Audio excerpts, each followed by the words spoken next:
कढईमध्ये तेल टाकून घ्यायचं. तेल छान तापलं की त्यामध्ये मोहरी घालायची. मोहरी छान तडतडू द्यायची. मग कांदा घालायचा त्यामध्ये.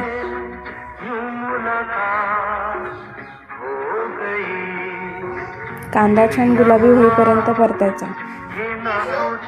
त्यामध्ये हिंग घालायचं. साधारणतः मी 1 चमचा हिंग घातला. यामध्ये चिरलेल्या भाज्या घालून घ्यायच्या. तुमच्या आवडीप्रमाणे तुम्ही भाज्या घेऊ शकता.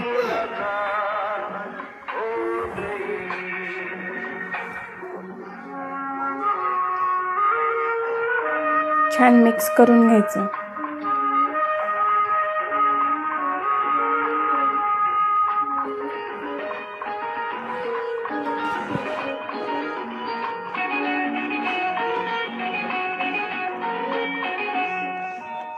हळद घालायची,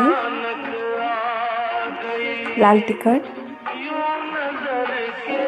कांदा लसूण मसाला, धनेपूड,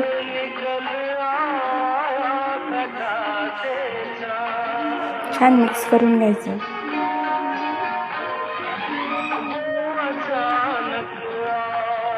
यामध्ये ठेचलेला लसूण आणि आलं तोडीचं प्रमाण अर्धा चमचा घेतलेलं आहे.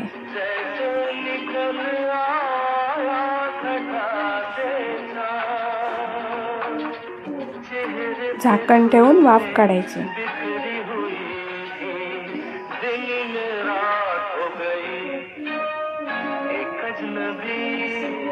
मग चिंच भिजत ठेवली होती मी आधी. मग ती कोळवून घ्यायची आणि ते चिंचाचं पाणी घालायचं. डाळ शिजवली. डाळीमध्ये 1 कांदा आणि 1 टोमॅटो घातला होता शिजताना. तेही छान घोटून घ्यायचं. यामध्ये मी मसुराची डाळ, मुगाची डाळ आणि तुरीची डाळ घेतलेली आहे. तुमच्या आवडीप्रमाणे तुम्ही प्रमाण घेऊ शकता डाळींचं.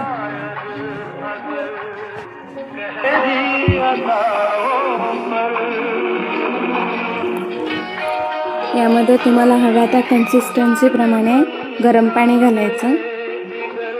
गरमच पाणी घालायचं, थंड पाणी घालायचं नाही. नाहीतर भाज्यांचं टेम्परेचर डाऊन होतं आणि सांबारला तेवढी छान टेस्ट येत नाही. आमच्या इथे खूप मस्त पाऊस पडतो आणि मस्त आज इडली सांबार बनते. आता यामध्ये मी काश्मीरी मिरची पावडर आणि सांबार मसाला घातला.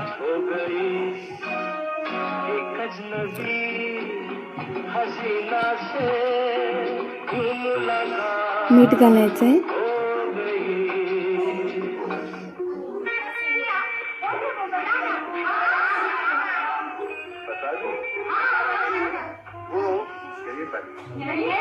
गूळ घालायचा आणि आता तडका करायचा आहे. तेल गरम करायचं. कढीपत्ता, मिरची, मोहरी, कडूमेथ्या आणि हिंग घ्यायचं आहे.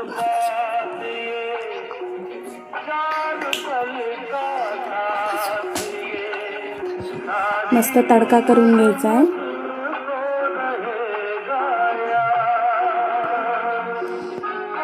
आणि तो सांबार रेडी झाल्यावर त्यामध्ये घालायचा.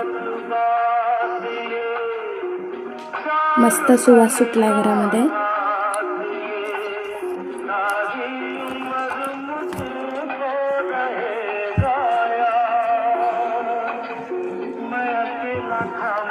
आता मी इडल्या करून घेते आहे.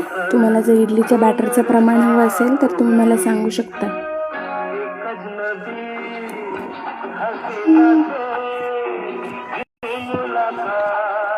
मस्त इडली सांबार तयार झालेला आहे. तुम्ही बघू शकता.